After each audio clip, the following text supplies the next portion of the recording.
We're talking today about mutual funds and exchange-traded funds, and which is really a better investment. Bill, you've done quite a bit of research in this area. I did, and thank you very much, Kevin. It's great to be here. Mutual funds, ladies and gentlemen, account for about $13.1 trillion in annual volume.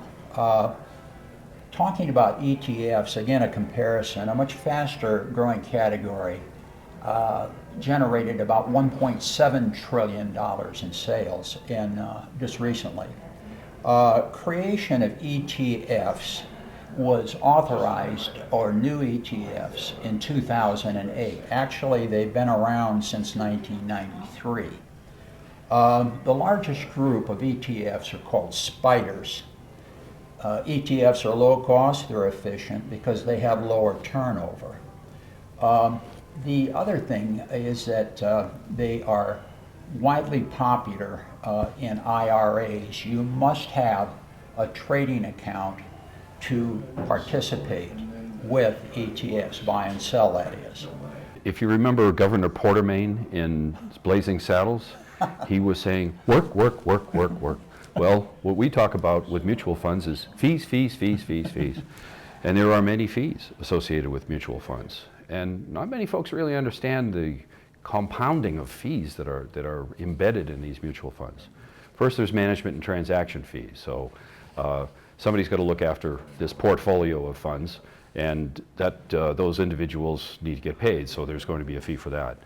And then, of course, there's what's called the 12B1 fees, which are the marketing and distribution fees. So if you own a mutual fund, chances are you're paying for the advertising that you see on television and the magazines that attract other investors to come in and buy those funds and potentially drive up the price. However, the net asset value is calculated daily on these mutual funds.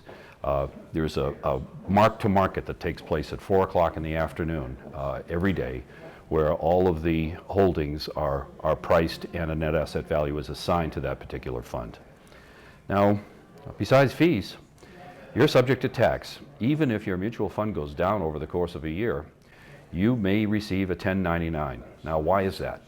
You can receive a 1099 because there were trades taking place during the year, and if there were capital gains that were appreciated by those trades that took place in the fund over the course of the year, you and all of your fellow shareholders of that fund will receive a 1099. So chances are, and it's quite likely, it's a 50-50 shot really, that you'll get a 1099 even though your fund went down. Accessibility, lots of access to these mutual funds. However, there's kind of a minimum bar that you have to, it's the hurdle. Typically around $3,000 to get into a mutual fund. When we compare mutual funds and ETFs, they're virtually identical because if we look at the underlying securities that are within the portfolio, you can purchase, for instance, a large cap value, a large cap growth ETF or mutual fund. And if you look, you can see that the underlying stocks within those particular portfolios, either ETF or mutual fund, are virtually identical. So there's no performance advantage of one mutual fund over an ETF in a particular category because, as I mentioned, they are identical. We've covered a lot of ground here.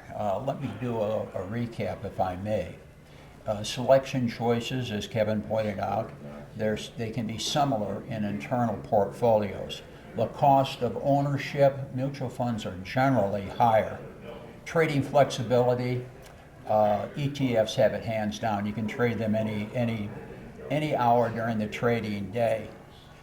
Trading account is required. I've said that 3 times. Capital gains, mutual funds are much less friendly. Minimum requirements, ETFs, you want to buy 1 share, go ahead and buy it. $3,000 is normally the minimum on a mutual fund. ETFs, the only thing is that you're limited with them as far as 401ks are concerned. You can buy them for your IRA, once again, if you have a trading account. That's pretty much all we have for today. In a couple of upcoming hard-earned money installments, we'll be talking about specific mutual fund structure and also specific ETF structure. It's what I call a deeper dive. Well, Kevin, I'm ready to take that dive next trip in. It's a pleasure to work with you. And folks, thanks for watching. Okay, I'm going to bring my bathing suit next time, Bill. All right, Let's thanks a do it. lot. Yes, for hard-earned money, this is Kevin Dauphinee, Bill Campbell for Sun City Anthem Television.